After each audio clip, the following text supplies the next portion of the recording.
Relation म्हणजे नाते संबंध हा शब्द वापरला आहे, नातेसंबंध. मात्र सरकारच्या 2000 सालच्या अधिनियमामध्ये 2000 सालच्या अधिनियमात रिलेटिव्ह नातेवाईक याची व्याख्या स्पष्ट करण्यात आलेली आहे. रिलेटिव्ह म्हणजे काय, नातेवाईक म्हणजे काय, इथे हा शब्द नाही वापरला. काय वापरला? रिलेशन. आणि मग हा नातेसंबंध रिलेशन हा अतिशय अस्पष्ट, त्यात पितृकुळ, मातृकुळ, दत्तक या सर्वांचा समावेश होऊ शकतो. त्यामुळे दूरच्या शेकडो लोकांच्या शपथपत्राच्या आधारे जात निश्चित केले जाऊ शकते, हे धोकादायक आहे. तसेच कुळ या शब्दाचा उल्लेख देखील केलेला आहे, परंतु कुळ या शब्दाची कोणतीही स्पष्ट व्याख्या नाही, त्यामुळे गोंधळ वाढणार.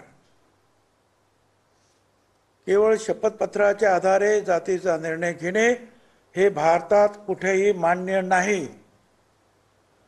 आरक्षणासारख्या संवैधानिक विषयावर अशा प्रक्रियेचा अवलंब करणे धोकादायक आहे.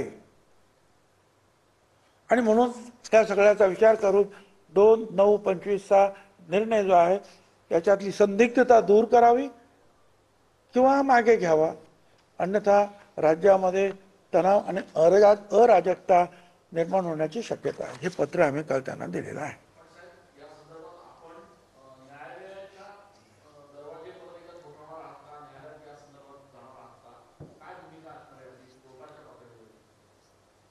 हे जे आम्ही मांडलं ना, हे न्यायालयाने आम्हाला सांगता येईल आम्हाला की आम्ही सुद्धा सरकारकडे गेलेलो आहे. सरकारला सुद्धा आम्ही दिलेलं आहे. असं नाही की डायरेक्ट तुमच्याकडे आलो, आम्ही सरकारला सुद्धा विचारलेलं आहे. सरकारला सुद्धा सावध केलेलं आहे की याच्यामुळे काय होऊ शकतं ते. आणि मग हे जे आहे बाकीचे सगळ्या, आणि मग अनेक गोष्टी आहेत त्याच्यामध्ये, ही एक गोष्ट नाही आहे, अनेक गोष्ट आम्ही त्याच्यामध्ये मांडू शकणार आहोत. अशा अनेक आणि अनेक निर्णय, शासनाचे निर्णय आहेत, अनेक हायकोर्टाचे निर्णय आणि सुप्रीम कोर्टाचे निर्णय आहेत.